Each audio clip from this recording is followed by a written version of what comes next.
Hello friends, આજે આપણે બનાવીશું દુબઈનો ફેમસ ખજૂર અંજીર ડ્રાયફ્રૂટ રોલ્સ, જે માર્કેટમાં ખૂબ જ મોંઘો મળતો હોય છે.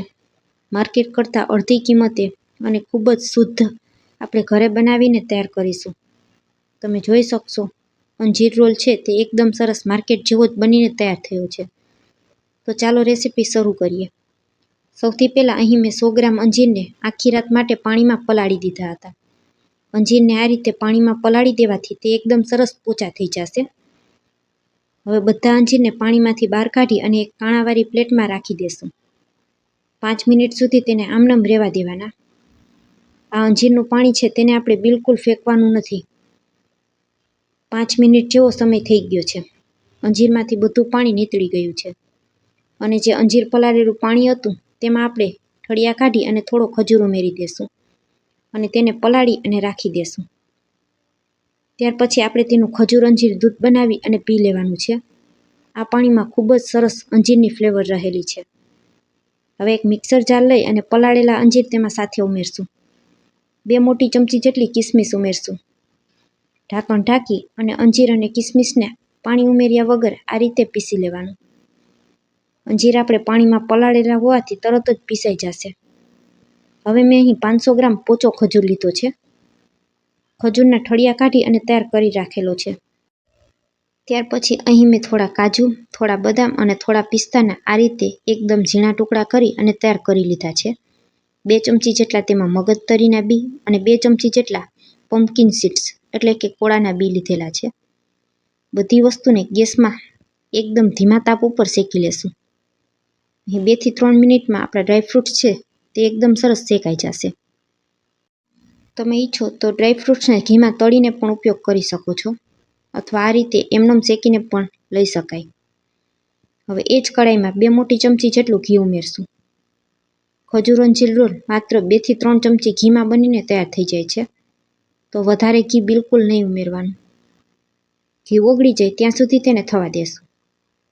હવે આપણે જે અંજીર અને કિસમિસ પીસીને રાખેલા છે તેને ઉમેરી દેશું અને ચમચાથી હલાવતા જઈ અને તેને ઘીમાં સાંતળી લેશું.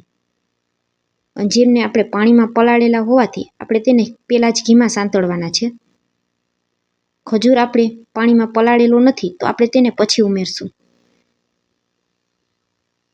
2 થી 3 મિનિટમાં અંજીરની પેસ્ટ છે તે એકદમ સરસ સંતળાઈ જશે અને તેમાં જે પણ પાણીનો ભાગ હશે તે બધો બળી જશે. હવે આપણે તેમાં ખજૂર ઉમેરી દેશું.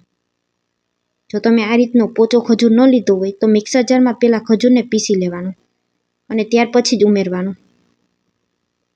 ચમચાથી હલાવતા જઈ અને ખજૂરને પણ ઘીની સાથે શેકી લેશું.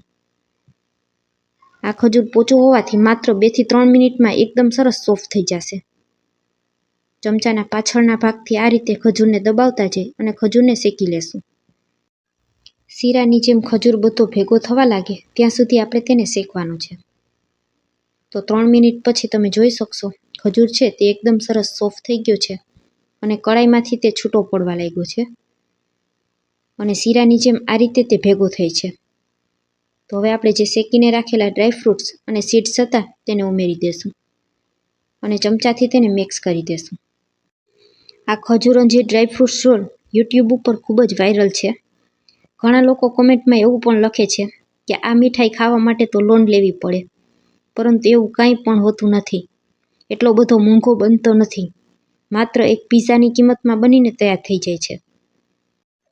બધા ડ્રાયફ્રૂટ્સ ખજૂરની સાથે એકદમ સારી રીતના મિક્સ થઈ જાય ત્યાં સુધી આપણે તેને હલાવી લેવાનું.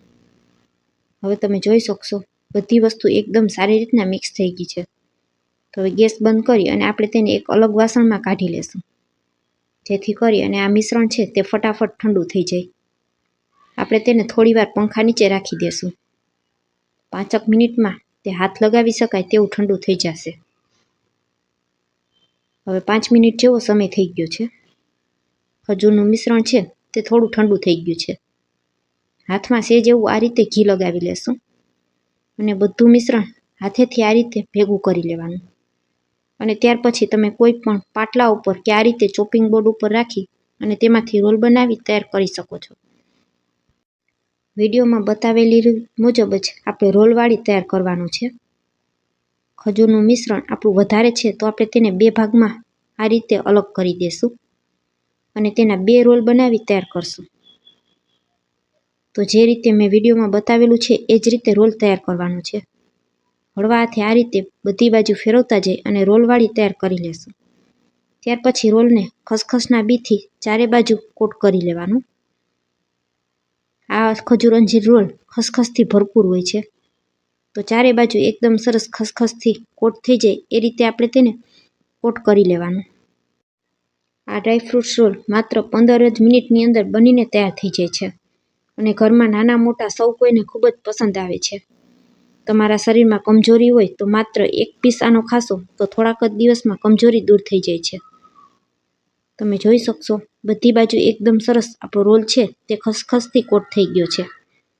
તો હવે આપણે એક બટર પેપર લઈ અને તેમાં તેને વીંટી દેવાનું છે અને હળવા હાથે આ રીતે ફરી પાછું તેને ગોળ ગોળ ફેરવી લેવાનું, જેથી કરી અને તે એકદમ સારી રીતના સેટ થઈ જશે. તો હવે તમે જુઓ એકદમ પરફેક્ટ એવો આપણો રોલ તૈયાર થઈ ગયો છે. અત્યારે આપણે તેને કટ કરવાનું નથી. તેને બટર પેપરમાં વીંટી અને 10 મિનિટ સુધી ફ્રીજમાં રાખી દેશું. 10 મિનિટમાં આપણો રોલ છે તે એકદમ સરસ સેટ થઈ જશે. હવે સેમ એ જ રીતે આપણે બીજો રોલ પણ તૈયાર કરી લેશું.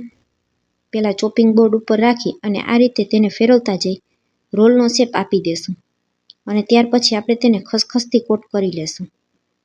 આ ખજૂર અંજીર ડ્રાયફ્રૂટ રોલને અમીરોની મીઠાઈ પણ કહેવામાં આવે છે અને શિયાળામાં તેને ખાસ ખાવામાં આવે છે. તો તમે ક્યારેય ન બનાવ્યું હોય તો એકવાર આ રેસિપીને ચોક્કસથી ટ્રાય કરજો. હવે બંને રોલને આપણે બટર પેપરમાં વીંટી અને 10 મિનિટ સુધી ફ્રીજમાં રહેવા દેશું. 10 મિનિટ પછી આપણે તેને કટ કરશું. 10 મિનિટમાં આપણા રોલ છે તે એકદમ સરસ સેટ થઈ જશે. તો હવે 10 મિનિટ જેવો સમય થઈ ગયો છે. રોલને આપણે બટર પેપરમાંથી બહાર કાઢી અને કટ કરી લેશું. બંને રોલ એકદમ સરસ સેટ થઈ ગયા છે. તમારી પાસે વધારે સમય હોય તો તમે 30 મિનિટ સુધી પણ રાખી શકો છો. આગળનો પેલો ભાગ હોય તેને કટ કરી દેવાનો અને ત્યાર પછી છરીની મદદથી એક સરખા પીસ તૈયાર કરી લેશું. તો જુઓ બન્યો છે ને એકદમ માર્કેટમાં મળે તેવો જ ખજૂર અંજીર રોલ. ફ્રેન્ડ્સ, આજનો વિડીયો અહીં સુધી જોયા પછી તમને વિડીયો જરા પણ પસંદ આવ્યો હોય કે વિડીયોમાં કંઈ પણ સારું લાગ્યું હોય તો વિડીયોને એક લાઇક કરજો, વધુમાં વધુ લોકો સુધી શેર કરજો અને મારી રેસિપીઓ તમને જોવી ગમતી હોય તો મને સપોર્ટ કરવા બદલ મારી ચેનલને સબસ્ક્રાઈબ કરજો. અને મારા વિડીયોમાં તમને જે પણ સારું ન લાગતું હોય કે કંઈ પણ ભૂલ હોય તો કોમેન્ટમાં જરૂરથી જણાવજો, જેથી કરી અને નેક્સ્ટ વિડીયોમાં હું મારી ભૂલને સુધારી શકું. આજની આ રેસિપી કેવી લાગી તે પણ કોમેન્ટમાં જરૂરથી જણાવજો. ફરી મળીશું આવા જ એક નવા વિડીયો સાથે. ત્યાં સુધી સૌને મારા જય માતાજી. Thanks for